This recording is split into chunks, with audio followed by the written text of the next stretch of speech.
That evening when I went out to dinner with my daughter and son-in-law. When I went to the restroom, an old woman approached me, pressed a stack of money into my hand, and whispered, "Run. Right now. Don't look back." I thought she was crazy, until she said one thing about my son-in-law that shocked me speechless. And when I turned back to look through the restaurant window, I saw my son-in-law standing still, staring straight at me, smiling. I couldn't move. My whole body was numb. I'm truly grateful you're here with me. Before we continue, let me know where you're watching from. Drop your city or country in the comments. I love seeing how far these stories travel. Also, please note, this story includes some fictional elements added for entertainment and educational purposes. Any resemblance to real names or places is purely coincidental, but the message behind it is meaningful and worth reflecting on. When my daughter invited me to dinner at the most expensive restaurant in Portland, I thought it was a celebration. I thought she'd finally forgiven me for all the years I couldn't give her more. I was wrong. That October evening would shatter everything I believed about my family. But standing in the doorway of Le Pigeon watching candlelight flicker across white tablecloths, I didn't know that yet. Rachel stood when she saw me. For the first time in years, her smile looked real. "Mom," she pulled me into a hug that actually felt warm. "I'm so glad you came." I held her a beat longer than necessary, surprised by the sudden affection. Rachel and I hadn't been close, not since her father died, not since I'd told her I couldn't help with the down payment on her condo. We'd barely spoken in 6 months, but tonight was different. Tonight she was glowing. "Mrs. Hayes." The man across from her stood extending his hand. My new son-in-law. I'd only met him once 3 weeks ago at their courthouse wedding. "It's an honor. Rachel's told me how hard you worked to give her everything." His grip was firm, his smile polished. Handsome in a careful, expensive way. "Call me Evelyn," I said, settling into the chair he pulled out for me. The waiter poured champagne. We toasted. For a few minutes, I let myself believe this was real, that my daughter had found happiness, that maybe we could rebuild what we'd lost. "Your house must be worth quite a bit now," my son-in-law said, cutting into his steak. "The Pearl District's become so desirable." "I suppose so." I set down my glass, but I'd never sell. Too many memories. Something flickered behind his eyes. Quick, cold, then gone. "Of course," he said smoothly, "though you should think about estate planning. Make sure everything's protected for Rachel when the time comes." The words were reasonable. His tone was polite, but something about the way he said it made my stomach tighten. "Estate planning," I repeated. "Just a thought." He smiled. "We all want our loved ones taken care of." I glanced at Rachel. She was staring at her phone under the table, her thumb scrolling fast. Too fast. "Rachel, everything all right?" "Fine."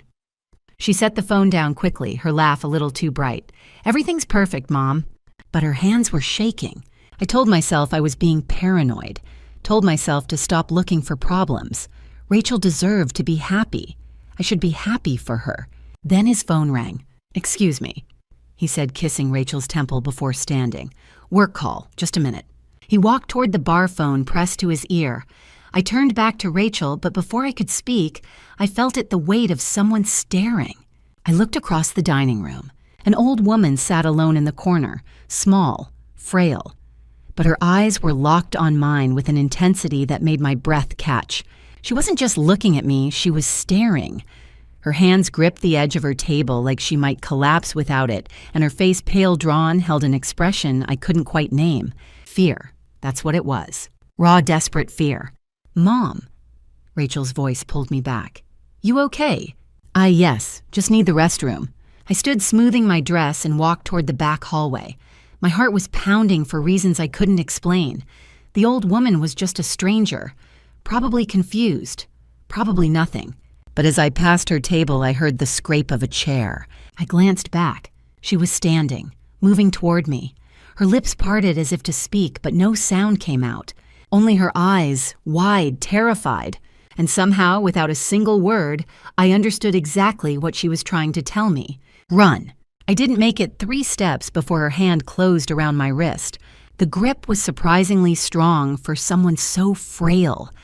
I gasped, turning to find the old woman from the corner table, standing inches away, her face pale and drawn in the dim hallway light. "Please," she whispered, her voice shaking. "Please, you have to listen to me." "I what?" I tried to pull back gently, my heart hammering. "Ma'am, I think you're confused." "I'm not confused." Her other hand pressed something into my palm, something thick. I looked down and saw cash, a wad of bills, 20s and 50s, bound with a rubber band. "Take this. Call a taxi. Right now." "I don't understand." "The bathroom." Her eyes darted past me toward the dining room, then back. "There's a window. Small, but you can fit. Climb out. Don't let him see you leave." My mouth went dry. "Let who?" "Your son-in-law." The way she said it made my stomach drop. Not polite, not careful, like she was spitting poison. "He can't know you're gone until you're already safe." I shook my head, trying to process. "Ma'am, I don't know who you are, but my daughter died 3 years ago." Her voice cracked. Her name was Susan Foster. She was 32 years old, and she married that man before your daughter did. The hallway tilted. "What?" I breathed. "His first wife. They said she drowned." The old woman's hands were trembling now, clutching mine with desperate strength. "In the Columbia River. The police called it. They said she'd taken her own life, that she'd been struggling, depressed. But I knew my daughter. She wasn't." Her voice broke. "She was terrified of him. She told me she'd found something, records, proof that he'd done it before." "Done what before?" I whispered, though part of me already knew. "This." She squeezed my hand tighter. "All of it. The charm, the marriage, the money, and then—" She stopped, her face crumpling. "She's gone. My baby's gone, and I couldn't prove anything. The police wouldn't listen. Everyone thought I was just a grieving mother who couldn't accept the truth." My head was spinning. This couldn't be real. My son-in-law, the man who'd shaken my hand an hour ago, who'd toasted to family he couldn't have. "He's going to do the same thing to you," the old woman said, her voice raw. "I saw you with him tonight. I saw the way he looked at you when you mentioned your house. I've seen that look before. On Susan's wedding day, 3 months before she died. This is insane." I managed, but my voice sounded hollow even to my own ears. "You're saying that he's some kind of— I'm saying you're in danger." She pressed the money harder into my hand. "This is everything I have. $2,000. It's enough for a taxi, a motel somewhere safe while you figure out what to do. But you have to leave. Now. Before he realizes I've warned you. I can't just— Rachel's out there and my daughter. Your daughter married him 6 weeks ago." The old woman's eyes were wet. "Susan lasted 4 months. Please, don't wait to find out how long you have." Before I could respond, she turned and walked quickly back toward the dining room, disappearing into the low murmur of conversation and clinking silverware as if she'd never been there at all. I stood frozen in the hallway, the cash heavy in my hand, my pulse roaring in my ears. Then I heard it. Footsteps, not from the dining room, from behind me. I turned. 2 men in dark suits stood at the far end of the hallway. Tall, broad, not restaurant staff. Their eyes locked on mine, and one of them took a step forward. My breath caught. I looked back toward the dining room. Through the archway, past the tables and candles, I saw him, my son-in-law, standing near the bar phone still pressed to his ear. And he was smiling right at me. I didn't think. I ran. Into the bathroom. Slammed the door. Locked it. My hands were shaking so hard I could barely grip the bolt. Outside, I heard footsteps quickening. Heavy. Deliberate. The window, I climbed onto the sink, my dress bunching around my knees. The window was small, just like she'd said. Too small. But I shoved it open anyway, cold October air rushing in, and I didn't care that I was 65 years old, didn't care that my hands were scraped and bleeding as I pulled myself up. I only cared about one thing. Getting out. The drop was longer than I expected. I squeezed through the narrow bathroom window, my dress catching on the frame, and fell hard into the alley below. Pain exploded through my right ankle. I gasped, pushing myself up from the wet pavement palms, scraped and bleeding. The alley smelled like grease and rain. Dumpsters lined the brick walls. Somewhere beyond, I could hear traffic voices, laughter, ordinary Friday night sounds in Portland. Behind me, through the wall, came knocking. "Mrs. Hayes," a man's voice unnaturally calm. "Please open the door. We just want to talk." The politeness made it worse. It was the tone of someone who knew exactly what they were doing. I didn't wait. I limped toward the street, every step agony, the old woman's cash clutched in my purse. $2,000, enough to run. But for how long? The street was busy, cars passing, people walking. I raised a shaking hand. A yellow taxi pulled over. "Where to?" the driver asked as I collapsed into the back seat. "Northwest 11th. I gasped. "Near Couch Street, the flower shop." My shop, where I kept a spare key, where I could think. The driver glanced at me in the rearview mirror. "You okay, ma'am?" "Fine," I lied. "Please drive." He nodded and pulled into traffic. I pressed low in the seat, trying to control my breathing. The old woman's words kept replaying. "My daughter died 3 years ago. Her name was Susan. She married your son-in-law first. She's gone because of him, and you'll be next." I pressed my palm against my mouth, holding back a sob. Rachel. My daughter. Did she know? Had she known all along? No, she couldn't.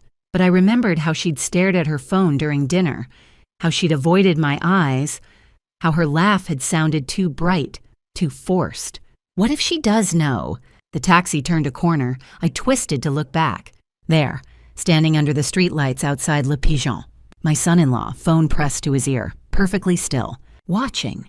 He knew I was running, and he wasn't worried at all. My phone buzzed, a text from Rachel. "Mom, where did you go? He says you left without paying. What's wrong with you?"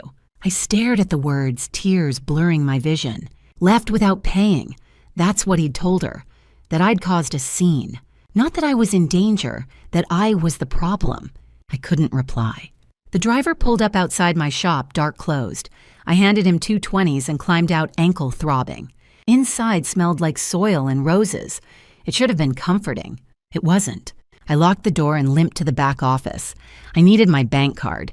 Needed to know if I still had access to my money. The ATM was 2 blocks away. I walked there in the dark, jumping at every shadow. I slid my card in, entered my PIN.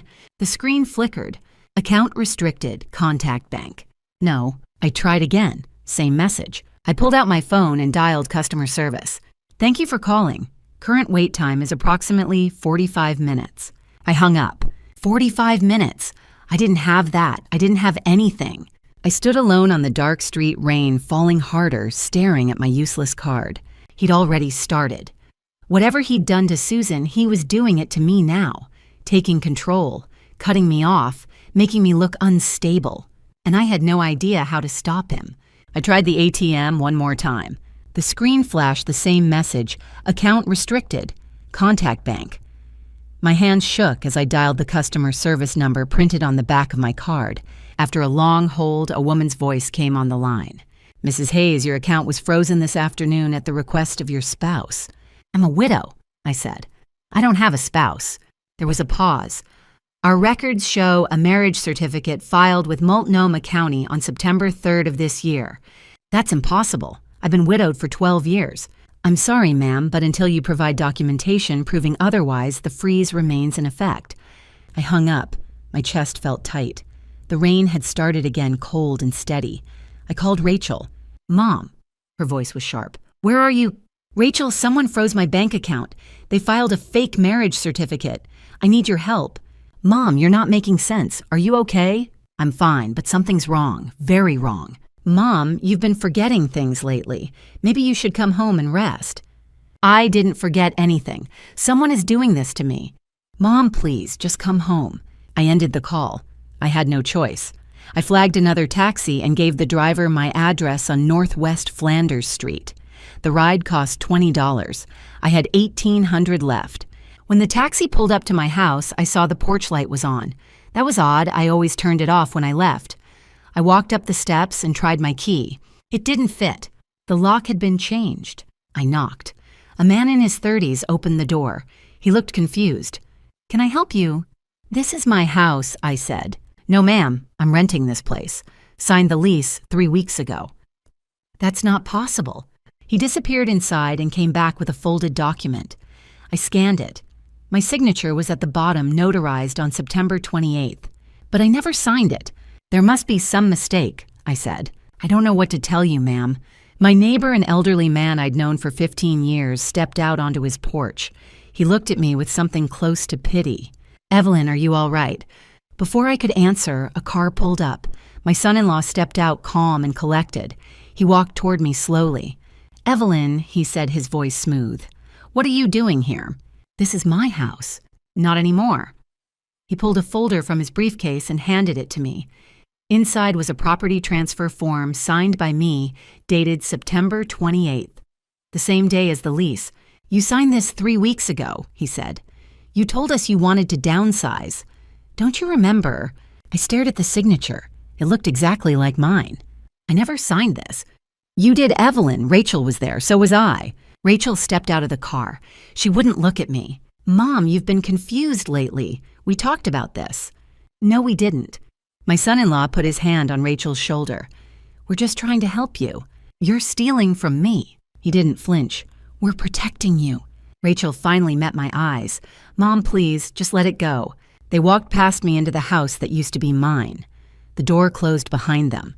I stood on the sidewalk, soaked and shaking, holding $2,000 in cash and nothing else. The motel room smelled like mildew and cigarette smoke. I woke up on a sagging mattress, my ribs screaming with every breath. The fall in the alley last night had done more damage than I'd realized. Each inhale felt like a knife twisting between my bones. I sat up slowly, bracing myself against the headboard, and looked around. The wallpaper was peeling in long strips. The carpet was stained with things I didn't want to think about. A single bulb flickered overhead, casting yellow shadows across the room. This was what my life had become in less than 24 hours. I counted the cash on the nightstand, smoothing out each damp bill. $1,847. I'd paid $65 for the room, $25 for the taxi from my house to this place, and $15 for a dry sandwich and bottled water from a gas station on the way. The cashier had looked at me like I was homeless. Maybe I was. I thought about calling the police, but what would I say? My daughter and her husband stole my house and emptied my bank account. They'd ask to see the paperwork. I'd show them the property transfer, the lease agreement, the marriage certificate, all with my signatures, and they'd nod politely and suggest I see a doctor, a geriatric specialist, someone who could help me with my confusion. That's what Rachel had called it, confusion. I wasn't confused, I was trapped. I opened my old laptop, the one I'd used to manage my flower shop's invoices for 15 years. The screen was cracked in one corner, but it still worked. The motel Wi-Fi was weak, but after 3 tries, it connected. I typed into the search bar, "Susan Portland, death 2021. The first result was an obituary from the Oregonian. Susan Marie Foster, 32, of Portland, Oregon, was found in the Columbia River on September 19, 2021. Authorities reported she had been struggling in the months prior to her passing. Her husband stated she had not been herself. Services were held privately. She is survived by her mother, Diane Foster, of Northeast Portland." I read it 3 times, each word sinking in deeper. 32 years old, found in the river. Her husband said she'd been struggling. I clicked on another article, this one shorter and more clinical. Woman's body recovered near Kelly Point Park. No signs of foul play. Investigation closed within 48 hours. No signs of foul play. But the old woman at Le Pigeon, Diane Foster, had looked me in the eyes and told me her daughter was gone because of him. She didn't say accident. She didn't say struggling. She said he'd taken her daughter's life. And now he was coming for mine. I searched for Diane Foster's address. It took a few tries switching between white pages sites and public records databases, but I finally found her. Northeast Ainsworth Street, apartment 2B, 2.3 miles from the motel. I stared at the screen. Maybe she was grieving and desperate, clinging to a story that made sense of her loss. Maybe she was dangerous. But she was the only person who had tried to warn me. The only person who had seen what was happening before it was too late. I closed the laptop and stood up, every muscle in my body protesting. My reflection in the cracked mirror looked like someone I didn't recognize. Gray hair tangled and matted dark bruises blooming under my eyes. My left ankle swollen and purple where I'd twisted it climbing through the bathroom window. I leaned closer to the glass and whispered, "You're 65 years old. You've survived worse than this. You raised a daughter alone. You built a business from nothing. You can get through this." I wasn't sure I believed it, but I said it anyway. I pulled on a clean shirt from my overnight bag, stuffed the cash into my purse, and grabbed my coat. The rain was still falling when I stepped outside, colder now, drumming against the cracked asphalt. The parking lot was empty except for a few rusted trucks and a man in a stained jacket smoking under the overhang. He didn't look up. I stood there for a moment, rain soaking through my hair, looking at the gray sky. If Diane's daughter had been taken from her because of him, then Rachel could be next. Or maybe Rachel already knew. Maybe she'd been part of it from the beginning, playing the role of the loving daughter while he pulled the strings. Either way, I had to know the truth. Because if he'd done it once, he would do it again. The house on Northeast Ainsworth was smaller than I expected. It was a narrow duplex with faded blue siding and a cracked concrete step. The mailbox had been dented probably by kids with baseball bats. I stood on the sidewalk for a moment, rain dripping from my hair, wondering if I was making a terrible mistake. Then I knocked. The door opened. Diane Foster stood there, older and thinner than she'd looked at the restaurant, but her eyes were sharp. She stared at me for a long moment, then nodded slowly. "You came," she said. "I wasn't sure you would believe me." "I didn't," I said. "Not until my bank account was frozen and someone stole my house." She stepped aside. "Come in." The apartment was small and cluttered with photographs. They covered every surface, the mantel, the bookshelf, the coffee table. All of them showed the same young woman. Dark hair, bright smile, holding a college diploma, standing on a beach, laughing at a dinner table. Susan. Diane poured 2 cups of tea and sat down across from me. Her hands were shaking. "Susan met him in the spring of 2019, she said. He told her his name was Marcus Webb. He was charming, polite. He brought her flowers every week. They were married by February of 2020. "That's fast," I said. "Too fast." Diane's voice cracked. "The first month was perfect. Then things changed. He started controlling her schedule, checking her phone. She couldn't see her friends without asking permission. When I tried to talk to her about it, she said I was being dramatic. I thought of Rachel, the way she'd looked at me across the dinner table at Le Pigeon, the way she'd turned away when I stood on the sidewalk outside my own house. 6 months after the wedding, Susan noticed money missing from her account," Diane continued. "Small amounts at first, then thousands. She confronted him. He said she'd authorized the transfers and must have forgotten. He showed her documents with her signature." My chest tightened. "Just like mine. Just like yours." Diane stood and pulled a leather-bound journal from a drawer. She handed it to me. The cover was worn, the pages dog-eared. "This is Susan's diary," she said. "I found it in her apartment after she was gone. The police wouldn't look at it. They said it didn't prove anything." I opened it. The handwriting was neat, careful. I flipped to a page marked with a yellow sticky note. "March 10th, 2021. He's not who he says he is." I found records in his office 3 women before me. All of them gone. All of them called accidents. I don't know what to do. If I go to the police, he'll know. And if he knows... The entry stopped there. "She was going to report him," Diane said quietly. "She told me on the phone. 2 days later, she was found in the Columbia River. The police said she'd been struggling. They found a prescription for antidepressants in her apartment. They closed the case in 48 hours. You didn't believe it. Would you..." I looked at the photographs on the wall. Susan in a graduation gown. Susan holding a puppy. Susan smiling at a camera, her whole life ahead of her. "I went to the police," Diane said. "I brought them the diary. I told them about the money, the documents, the 3 women. They said I was a grieving mother seeing conspiracies where there were none. They said there was no evidence of foul play. So you waited," I said, "you waited until you saw him again. I've been watching for 2 years. Her voice was steady, now cold. "I knew he'd do it again. Men like him always do. When I saw him at Le Pigeon last night with your daughter, I knew. Either she's helping him or she's the next one after you." I set the journal down. My hands were trembling. "I don't know which is worse," I whispered. Diane didn't answer. My phone buzzed in my pocket. I pulled it out. A text from an unknown number. No words, just a photograph. It was me, standing outside Diane's building, gray coat soaked through hair plastered to my face. The angle was from across the street, taken through the rain. 5 minutes ago. Someone was watching me. The knock came hard and fast, 3 sharp blows against the door. I'd spent the night on Diane's couch, barely sleeping, jumping at every sound. Now it was Monday morning, 10 o'clock, and someone was pounding like the building was on fire.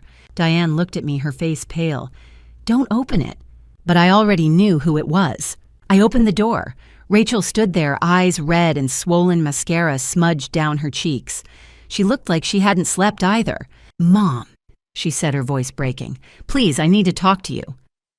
Diane stepped closer, her voice low. "Don't trust her." Rachel pushed past me into the apartment. She threw her arms around me, sobbing into my shoulder. I stood there, stiff, my arms at my sides. I didn't hug her back. "Mom, I'm so sorry about the other night," she said, pulling away. I was confused. "He told me you were having memory problems, and I believed him. I should have listened to you." "I don't have memory problems, Rachel." I know that now." She wiped her eyes. "I talked to him. He admitted he made a mistake. We want to fix this. We want to make it right." She reached into her bag and pulled out a thick folder, at least 30 pages, held together with a black clip. She set it on the coffee table. "This is a corrective deed," she said. "It transfers everything back into your name. The house, the accounts, everything. You just have to sign here." I opened the folder. Page after page of legal jargon-dense paragraphs in 8-point font. My name appeared over and over, highlighted in yellow. Diane snatched the folder out of my hands. She flipped through it quickly, her eyes scanning the fine print. Then she looked up at Rachel, her expression cold. "This isn't a corrective deed," Diane said. "This is a general power of attorney. She's trying to trick you." Rachel's face went blank. "Who are you?" "I'm someone whose daughter trusted the wrong man." Rachel's jaw tightened. She turned to me. "Mom, this woman is lying to you. She's manipulating you. Can't you see that?" "Get out," I said. Rachel stared at me. "What?" "Get out of here, Rachel, right now." Her face twisted. She grabbed the folder, tore it in half, then tore it again. She threw the pieces on the floor like confetti. "Fine," she spat. "You're so selfish, Mom. I needed your help, and you never cared. You never cared about anyone but yourself." "Help with what?" I asked. She didn't answer. She turned and stormed toward the door. But before she left, I saw her eyes flick down to my purse on the chair. The old house key was sticking out half visible. Her gaze lingered on it for just a second. Then she was gone. The apartment was silent except for the sound of rain against the window. Diane knelt down and started picking up the torn pieces of paper. She smoothed one out on the table, then another. She fit them together like a puzzle. "Evelyn," she said quietly, "look at this." I leaned over. On the back of one torn piece, written in blue ink, was a note in Rachel's handwriting. "How much longer until she signs everything I need that money now?" Below it was a date stamp. 3 days ago, Friday, October 13th, the day before the dinner at Le Pigeon. I stared at Rachel's handwriting for a long time. How much longer until she signs everything I need that money now? 3 days before the dinner at Le Pigeon. 3 days before she'd hugged me and told me she loved me for the first time in years. It had all been planned. I looked up at Diane. "I need to get the original documents, the deed, my will, the bank records. They're in a safe in my bedroom." "That's too dangerous," Diane said. "I need proof. Without it, I have nothing." She didn't argue. She knew I was right. We waited until Tuesday afternoon. The tenant who'd taken over my house worked downtown, usually home by 6. At 4 o'clock, Diane drove me to Northwest Flanders and parked 2 blocks away. "I'll wait here," she said. 15 minutes. If you're not back, I'm calling the police." I nodded and got out. The house looked the same from the outside. The porch light I'd installed 5 years ago. The rose bush I'd planted when my husband was still alive. But it wasn't mine anymore. I walked around to the back. The gate was unlocked. I pulled out the old key and slid it into the back door. The lock clicked open. They'd changed the lock on the front, but not this one. Inside, everything was different. My furniture was gone. The walls had been repainted. A stranger's coats hung in the hallway. I stood there for a moment, feeling like a ghost in my own home. Then I moved toward the stairs. The safe was in my bedroom on the 2nd floor, hidden behind a panel in the closet. If I could just get there, grab the deed and the bank statements, I'd have everything I needed. I climbed carefully, one step at a time. My ribs still ached from the fall in the alley. At the 10th step, I heard a voice above me. "What are you looking for, Mom?" I froze. Rachel stood at the top of the stairs, arms crossed, her face cold. "Rachel," I said quietly, "I just need to get my documents." "You should have signed when you had the chance." She started down toward me. I took a step back. "Rachel, please, you made this so much harder than it had to be." She was 3 steps above me now. I could see her eyes. There was nothing in them, no warmth, no recognition, just calculation. I took another step back. My heel met the edge of the stair. "Rachel, don't." She moved toward me. I felt her hands just for a second, and then I was falling. My back hit the stairs. Pain exploded through my ribs. My head cracked against the hardwood floor at the bottom. The world went white, then gray, then black. When I woke up, I was in a hospital bed. The lights were too bright.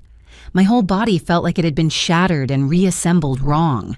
A doctor stood over me, shining a penlight into my eyes. "Mrs. Hayes, can you hear me?" I nodded barely. "You have 2 fractured ribs and a mild concussion. You're going to be in a lot of pain for a while, but you'll recover."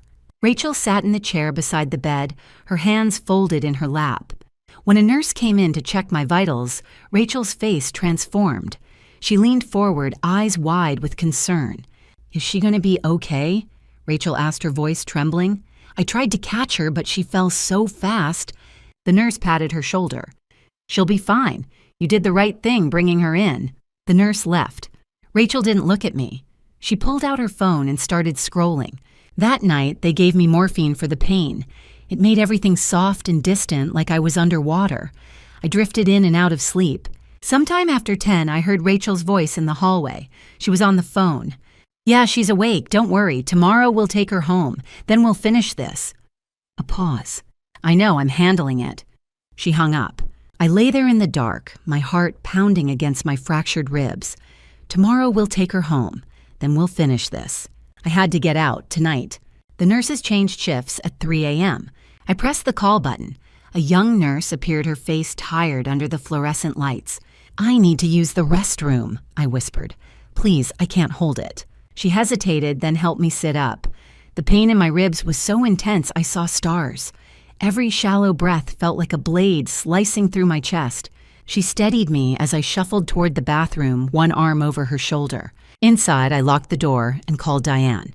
"I need you, emergency exit, 10 minutes. She didn't ask why. I waited by the bathroom window. When the nurse's footsteps faded, I slipped out into the dim corridor. Each step sent fresh waves of agony through my chest. I pushed through the emergency exit. Cold October air hit my face. Diane stood beside a wheelchair. She wrapped her coat around my shoulders and helped me into the seat. Every movement felt like my ribs were grinding together. I bit down hard to keep from crying out. "Can you make it?" she whispered. I nodded, though I wasn't sure. We took the service elevator down. Diane helped me into her car. I had to brace myself against the doorframe, ribs screaming, and we drove into the night. Every pothole, every turn, my ribs screamed. I gripped the door handle, breathing in shallow gasps. Diane glanced over. "We can go to the police right now." "Not yet." My voice was hoarse. "We need proof, the notebook." "You can barely sit up." "I don't have a choice." We stopped at a 24-hour diner on Southeast Hawthorne. Diane ordered coffee. I couldn't drink mine. My hands shook too badly. "Tell me what happened," she said. I recounted the fall, Rachel's cold stare, the phone call I'd overheard. "She's awake. We'll take her home tomorrow. Then we'll finish this." Diane's face hardened.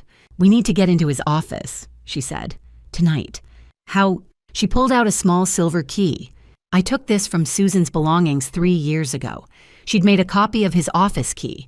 She was going to gather proof. 2 days later, she was gone.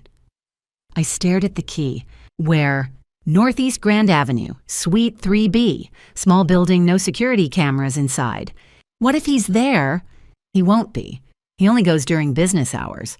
We rested at Diane's apartment until evening. I lay on her couch, ribs aching with every breath. Diane brought tea painkillers, a blanket. I took the pills but couldn't relax. At 9 o'clock, we left. By the time we reached the office building, I was shaking from pain, from cold, from fear. Diane helped me out, one arm around my waist. Each step up the stairs felt like my ribs were splitting open, but I kept moving. Because if I stopped, I'd never start again. Diane unlocked the side door. We stepped into a narrow hallway that smelled of stale coffee and cheap carpet. Suite 3B was on the second floor. We climbed slowly. Every step was agony. Inside the office was sterile, bare desk filing cabinet, no nameplate. A framed painting hung behind the desk. Diane lifted it. Behind was a small steel safe with an electronic keypad. 4 digits, she said. Try his birthday. She shook her head. I don't know it. He lied about everything. I thought for a moment. Try 1955. Why, your birth year. If Susan loved you, maybe she used it as a clue. Diane entered the numbers. The lock beeped green. The door clicked open. Inside, cash 3 passports. Marcus Webb, Daniel Morrison, Robert Carter, all with his face, and a black leather notebook. I opened it. The first page read Marcus Webb, alias Daniel Morrison, Portland Project. I turned the pages. Target profile. Entry point, timeline, bank accounts, legal documents. Then a final line, loose ends eliminate if necessary. My hands trembled. Diane pulled out her phone and began photographing the pages. Then we heard footsteps in the hallway. The door handle started to turn. I searched the desk first, pulling open drawers one by one. Papers, pens, a phone charger, nothing with numbers. No sticky notes, no calendar with dates circled in red. Whoever worked here kept no personal traces. Diane stood by the door listening for footsteps in the hallway. Hurry, she whispered. I stared at the safe. 4 blank digits on the digital keypad. Thousands of possible combinations. I tried Rachel's birthday first, August 15th, 0815. The keypad beeped red and stayed locked. I tried the house address, 1847. The lock beeped red again. Diane leaned closer. Try the day Susan died, September 18th. I entered 0918. Another red beep. Diane was quiet for a long moment. Then she said softly, try 1955, my birth year. I looked at her. Why would he use? Just try it. I entered 1955. The lock beeped green. The bolt slid back with a soft click. The door swung open. Inside the safe was a thick stack of cash bound with rubber bands, 3 passports stacked neatly, and a black leather notebook. I pulled everything out and set it on the desk. The passports had different names, Marcus Webb, Daniel Morrison, Robert Carter, but all 3 had the same photograph. My son-in-law's face stared back at me from each one, calm and expressionless. I opened the notebook. My hands were shaking so hard I almost dropped it. The first page was written in neat, controlled handwriting, every letter perfectly formed. Marcus Webb, alias Daniel Morrison, Portland Project. I turned the page. Target profile. Evelyn Hayes, 65, widow. Assets, Victorian house. $1.2 million savings. $200,000. Vulnerability, isolated. Only child. Strained relationship with daughter. My stomach dropped. I felt like I was reading my own autopsy report. The next page was worse. Entry point. Rachel Hayes, 38, unmarried. Online gambling addiction. March 2023. Total debt $287,450. Psychological profile, low self-esteem. Seeks external validation. Deeply resents mother. Easily manipulated through financial pressure. I felt like I'd been punched in the chest. Diane leaned over my shoulder reading. Her breath caught. Oh my God. I turned the page. Timeline. June 2023, first contact, Stumptown Coffee, Northeast Broadway. July to September. Build trust. Romantic relationship established. October, first marriage ceremony.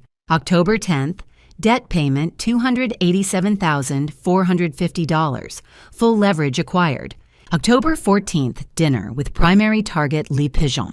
October 15th to 30th, secure signatures, transfer assets. November to December, liquidate property, close accounts. January 2024, exit to Phoenix, new identity, Robert Carter. Every step had been planned. Every word, every smile, every touch had been calculated months in advance. I kept reading, my heart pounding. The next 2 pages listed bank account numbers, property deeds, and forged legal documents. All of it mapped out like an architect's blueprint. Then I reached the last page. Loose ends. Mother Diane Foster monitor, low threat. Primary target, Evelyn Hayes, eliminate if necessary. I stared at those 3 words, eliminate if necessary. I pulled out my phone and started taking pictures. Every page, every line, every number. My hands were trembling so badly the first few photos came out blurred. I steadied myself and tried again. Diane whispered, "He planned all of this, from the beginning. Rachel was just a tool," I said quietly. "He found her debt and used it to control her. Do you think she knows what he is?" I thought about the coldness in Rachel's eyes when she pushed me down the stairs, the phone call in the hospital hallway. "Tomorrow we'll take her home. Then we'll finish this." "I think she knows now," I said. I stuffed the notebook into my coat. Diane grabbed the 3 passports and the cash. That's when I saw it. A small black camera mounted in the corner above the door. A tiny red light blinking steadily. "Diane," I said, my voice barely a whisper. "Look." She turned. Her face went white. Then I heard it. A soft electronic beep from somewhere inside the wall. A motion sensor. Footsteps in the hallway outside. Heavy, fast, getting closer. Diane grabbed my arm, her fingers digging into my sleeve. "Someone's coming."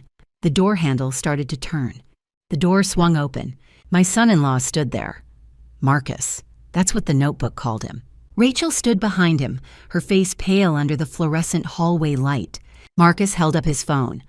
"I installed a motion sensor. It alerted me 20 minutes ago." Rachel's eyes locked on mine. "Mom, what are you doing here?" I held up the black notebook. "Learning the truth about him, about Susan." Rachel looked at Marcus. "Who's Susan?" Marcus smiled, cold, sharp. "A problem from the past. You'll be one too, eventually." Rachel flinched. Marcus took a step forward. "Give me the notebook, Evelyn." Diane moved in front of me. "Run, I'll hold him." "You're not going anywhere," Marcus said. He shoved Diane hard. She stumbled backward, her head hitting the edge of the desk with a sickening crack. She crumpled to the floor and didn't move. "Diane," I screamed. Marcus stepped over her. "The notebook now." I turned and ran. My fractured ribs screamed with every step. I burst through the door and into the hallway, clutching the notebook against my chest. Behind me, I heard Rachel's voice, confused and frightened. "What are you doing? What's happening?" I didn't stop. I hit the stairwell door and started down, taking the stairs 2 at a time. My ankle twisted. Pain shot up my leg. I kept going. Behind me, I heard Marcus's footsteps, fast, heavy. Then I heard Diane's voice, faint but clear. "Evelyn, don't look back." A struggle. Sounds I couldn't identify. Then silence. I reached the ground floor and shoved through the exit. The street was dark and empty except for a single taxi idling at the corner. I ran toward it, waving my arm. The driver rolled down his window. "You okay, lady?" "Please, I need to go now." I gave him Diane's address and collapsed into the back seat. Through the rear window, I saw Marcus standing in the doorway of the building phone, pressed to his ear, staring directly at me. The taxi pulled away. I looked down at the notebook still clutched in my hands. My phone buzzed. A text from an unknown number. "You have 24 hours to return the notebook. If not, what happened to Susan will happen to Diane." My chest tightened. I stared at the message, my hands shaking. Diane had stayed behind. She'd grabbed his ankle. She'd given me time to run. And now he had her. I thought about Susan, found in the Columbia River, ruled an accident, no signs of foul play. I thought about Diane's face when she'd handed me the key. I'd been too afraid to use it. She wasn't afraid anymore. I dialed 911. The operator answered on the second ring. 911, what's your emergency? I need to report an assault. I said, my voice steady, despite the fear clawing at my throat. A woman was attacked at 1427 Northeast Grand Avenue, Suite 3B. She needs an ambulance. Is the attacker still on scene? I don't know. Maybe. Are you safe? For now. Stay on the line, ma'am. Officers are on the way. I took a breath. I also need to report a murder from 3 years ago, and I have evidence. There was a pause. What kind of evidence? Documents, passports, a detailed plan. The man who did it is named Marcus Webb, or Daniel Morrison, or Robert Carter. I don't know which one is real." Another pause. "Ma'am, where are you right now?" I gave her the intersection. The taxi driver glanced at me in the rearview mirror, his eyes wide. "Stay where you are," the operator said. "An officer will meet you there." I hung up and stared out the window at the passing streetlights. Diane had told me to run, so I ran.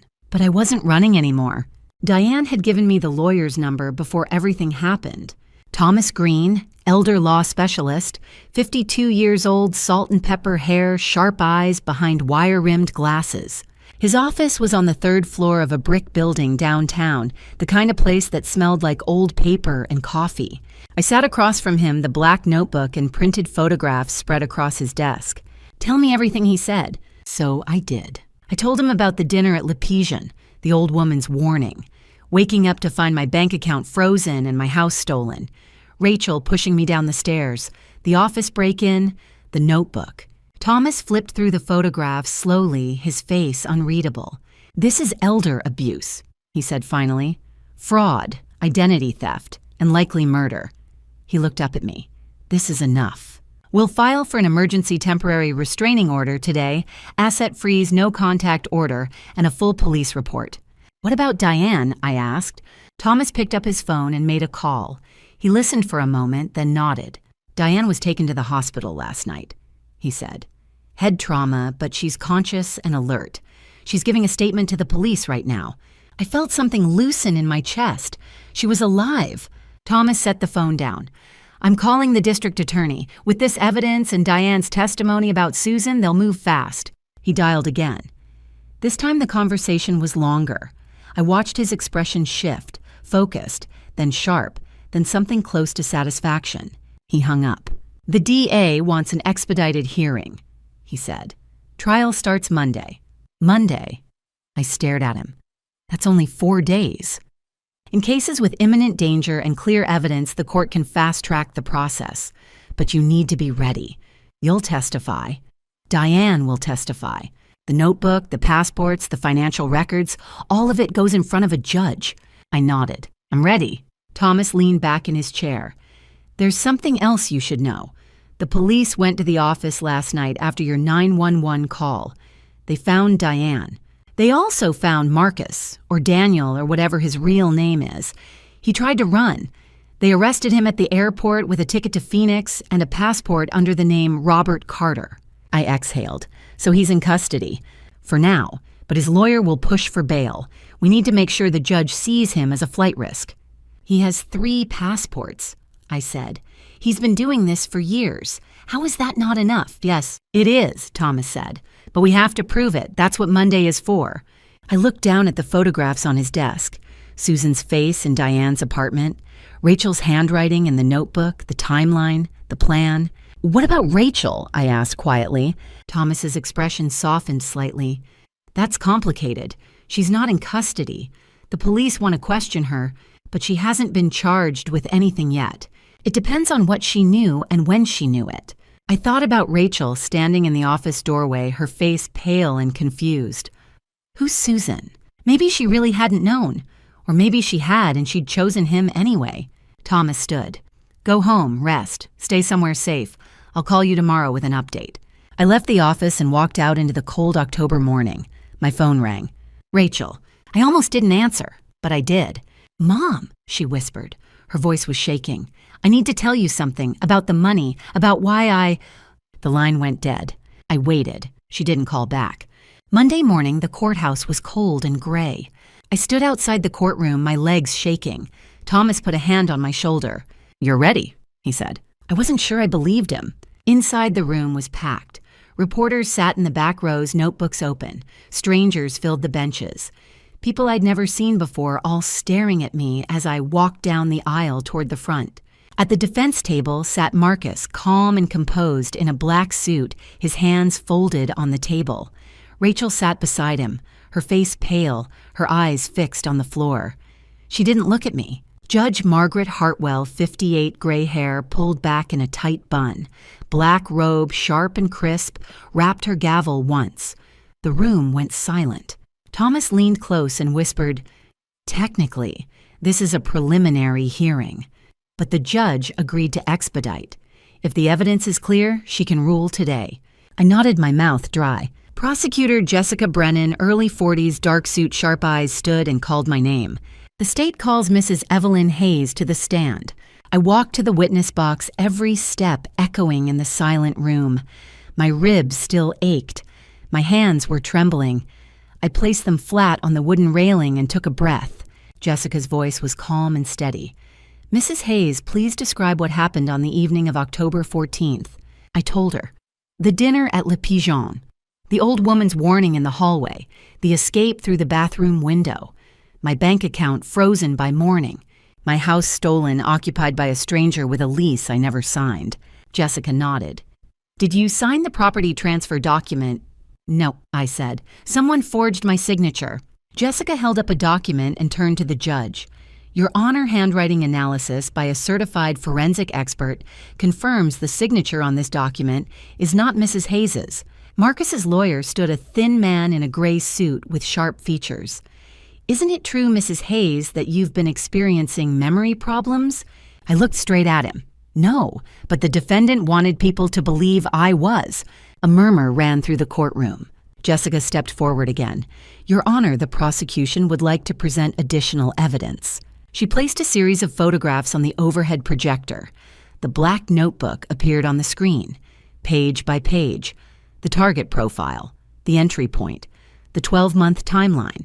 This notebook, Jessica said, her voice clear and unwavering, details a 12-month plan to systematically defraud Mrs. Hayes of her home, her savings, and her autonomy, using her own daughter as the entry point. The courtroom went completely silent. Rachel stared at the screen, her face stricken with horror. She looked at Marcus. He didn't look back. He sat perfectly still, his expression unreadable. Jessica continued. The defendant identified Rachel Hayes Morrison's gambling debt $287,450 and used it to manipulate her into facilitating elder abuse fraud and identity theft. She held up another image, a text message in Rachel's handwriting. How much longer until she signs everything I need, that money now?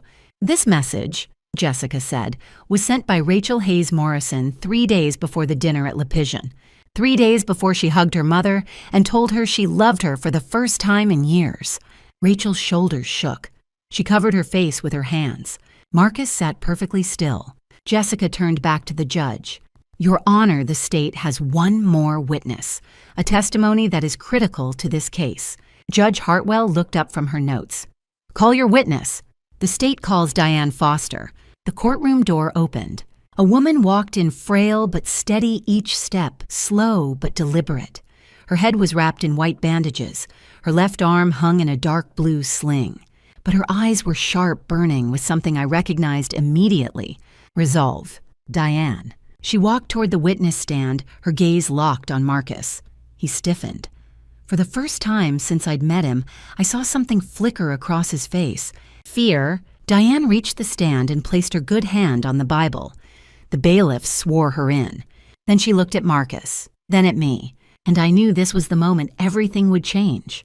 If you're still here, comment 3 below so I know you're standing with me. And tell me if you were sitting in that courtroom watching everything unravel.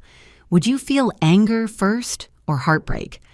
What happened next changed everything. And just a gentle note, the next part includes some dramatized elements for storytelling purposes. While not every detail reflects real events, the themes explored are meaningful and worth reflecting on. If this isn't your kind of content, you're free to stop here. Jessica's voice was steady when she began. Please state your name for the record. Diane Foster. Mrs. Foster, how do you know the defendant? Diane looked directly at Marcus.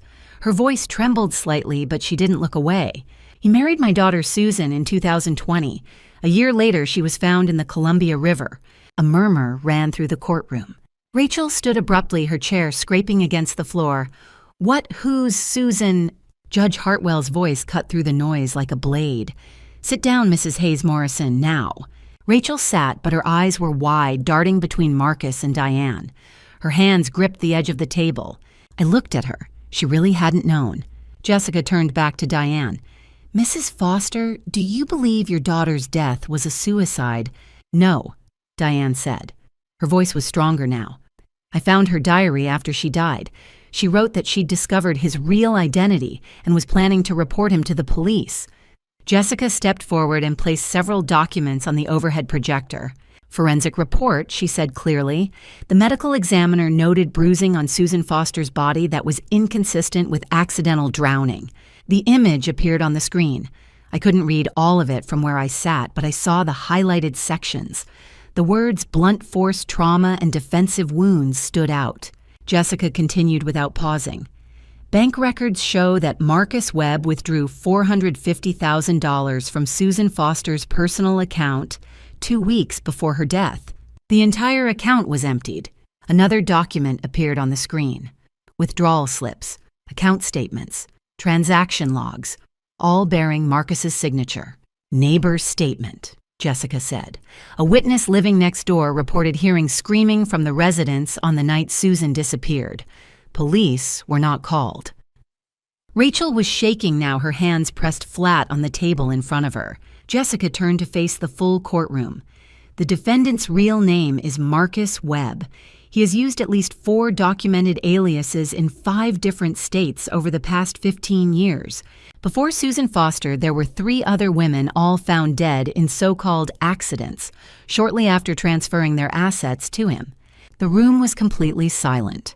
Rachel's voice broke through like glass shattering. "That's not true. He wouldn't—" She looked at Marcus, her face desperate and pale. "Tell them it's not true. Tell them." Marcus said nothing. He sat perfectly still, his face as cold and expressionless as stone.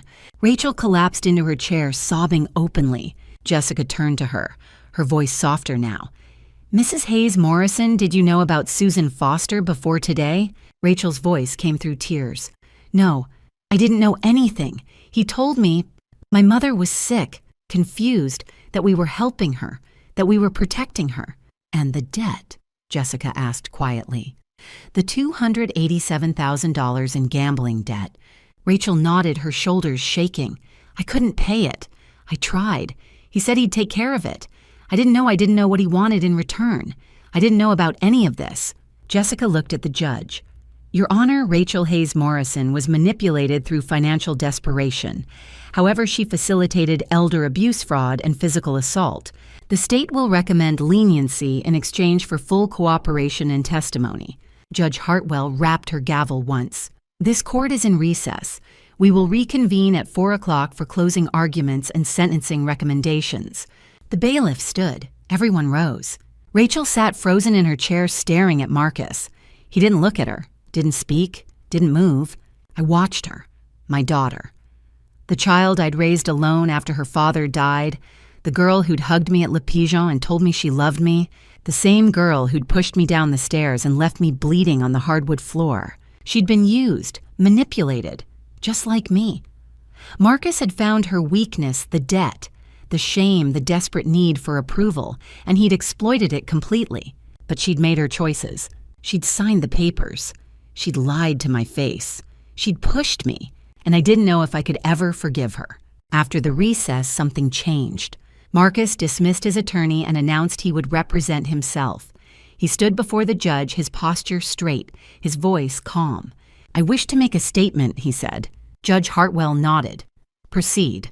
Marcus turned to face the courtroom. "Susan Foster discovered my records. She threatened to report me. I had no choice." The room went completely silent. He continued, his voice steady and cold. "People like Evelyn Hayes, like Susan, they hoard resources while others struggle. I was simply redistributing wealth, taking from those who had more than they needed." There was no emotion in his voice, no remorse, no regret. I felt my chest tighten. He truly believed what he was saying. Jessica stood. "The state calls Rachel Hayes Morrison." Rachel walked slowly to the stand, her face pale and tear-streaked. "Mrs. Hayes Morrison." Jessica said gently, "Please tell the court how you met the defendant." Rachel's voice was barely audible. "I owed money, a lot of money. Online gambling, $287,000. I was desperate." "How did you meet Marcus?" "At a coffee shop, Stumptown on Northeast Broadway. He seemed perfect, kind, attentive. He listened to me." She paused. "Then he paid off my debt. All of it. I didn't ask where the money came from. I should have, but I didn't. What did he tell you about your mother? Rachel's voice broke.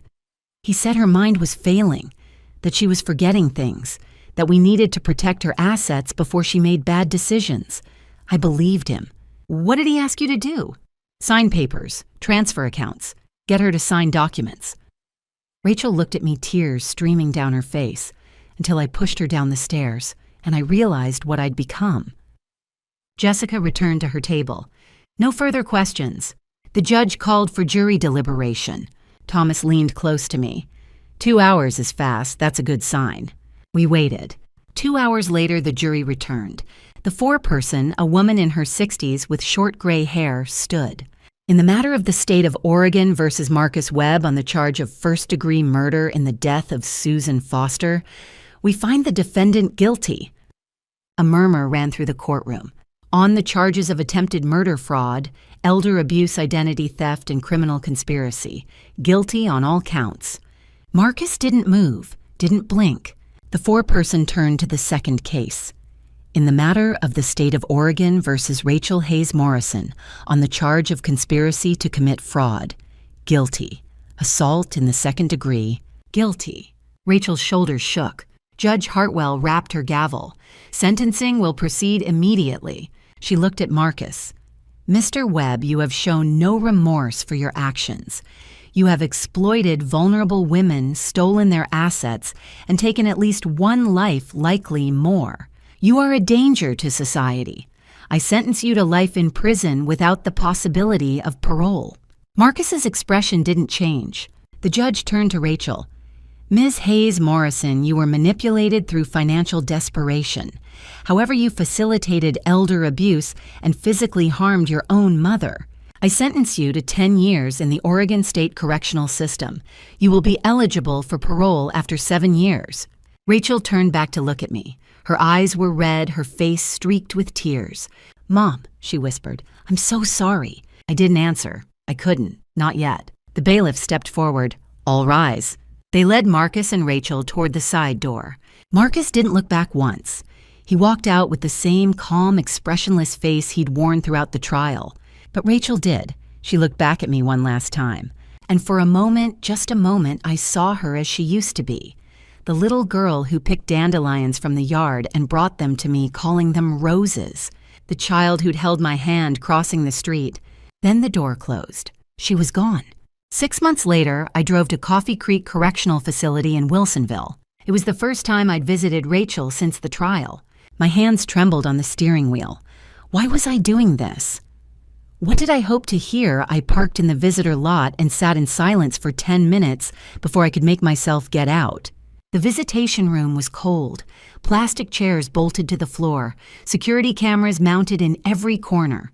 A guard stood by the door, arms crossed. Rachel sat across from me in an orange jumpsuit, thinner than I'd ever seen her. Her hair was pulled back, no makeup. She looked older. She stood when she saw me. She reached for a hug. I didn't hug her back, but I didn't step away either. We sat down. Rachel's voice was small. Mom, I don't know where to start. Then don't, I said. Just tell me the truth. When did you know? When did you decide I was someone you could throw away? Her eyes filled with tears. I didn't want to hurt you. The debt, he said, if I didn't help, they'd hurt me. Kill me. I was so scared. So you chose him over me. Rachel was silent for a long time. Then she said, yes, I did, and I'm so sorry. She reached across the table. I didn't take her hand, but I didn't pull away either. That evening, I went to Diane's apartment for tea. How did it go? She asked. Hard, I said. She apologized, but I don't know if I can forgive her. Diane poured the tea slowly. You don't have to, not now, maybe not ever. But she's my daughter. And she hurt you, Diane said gently. Both of those things are true. I looked down at my cup. How do you do it after Susan? Diane was quiet for a moment. I don't forgive Marcus. I never will. But I'm learning to forgive myself for not seeing it sooner, for not protecting her. She looked at me. Forgiveness isn't about them, Evelyn. It's about you, whether you can carry it or whether you need to put it down. I nodded. I didn't have an answer yet. Back at my new apartment, small quiet mine, I opened an old photo box I'd rescued from storage. I found a picture of Rachel as a child, maybe 5 years old, laughing in the backyard. Her hands were full of dandelions. I placed it on the mantelpiece. Then I sat at the desk and wrote a letter. Dear Rachel, I love you. I always will, but I don't trust you. I don't know if I ever will again. Forgiveness takes time, maybe years, maybe never. I need you to understand that. I'm not writing this to hurt you. I'm writing it because it's the truth. Maybe one day I'll be ready to mail this. Maybe not. Mom. I folded the letter and put it in the desk drawer next to the photo of Rachel as a child. I didn't mail it, not yet. The next morning, Diane knocked on my door with a bag of pastries and a thermos of tea. Volunteer shift starts at 10, she said. You ready? We'd started working together at an elder advocacy center downtown, helping other survivors navigate the legal system. It was hard work, but it felt like something good growing out of something terrible. We sat at my small kitchen table, planning the day in comfortable silence. And for the first time in months, I felt like I could breathe deeply. Rachel was in prison. Marcus would never get out. My house was gone. My savings were slowly being recovered through the court, but I was still here, still standing. Forgiveness takes time. Maybe one day I'll be ready, maybe not. But tonight I was still standing. And that was enough. Looking back, I see how easily trust can be weaponized. My story is one of many family drama stories that prove love doesn't always protect you. Sometimes it blinds you. Grandma stories like mine aren't rare. We're told to trust family, to forgive quickly, to stay silent. But I'm here to say, don't be like me. Don't ignore the red flags. Don't sign papers you haven't read. Don't let shame keep you from asking for help. This journey taught me that family drama stories can have real consequences: lost homes, broken bonds, shattered trust. I learned that older women face unique dangers in family drama stories, especially when money is involved. But grandma stories can also be stories of survival. I survived because I chose to fight even when I was terrified. I leaned on Diane, a stranger who became my lifeline. And I learned that forgiveness isn't weakness. It's a choice I make for myself, not for others. If there's one thing I believe, it's that God put people like Diane in my path for a reason. She lost her daughter, yet she saved me. That's grace. So here's my advice: protect yourself, trust your instincts, and remember, grandma stories don't have to end in tragedy. They can end in strength. Thank you for walking with me through my journey. I'd love to hear your thoughts. Drop a comment below, sharing what you'd do if you were in my position or faced a similar situation. Your perspective matters to me. If my story resonated with you, please consider subscribing so you won't miss my future stories. A gentle reminder: while my story was inspired by real-world elder abuse cases and social issues, certain elements have been dramatized for storytelling purposes. If this content isn't your preference, feel free to explore other videos that might suit you better.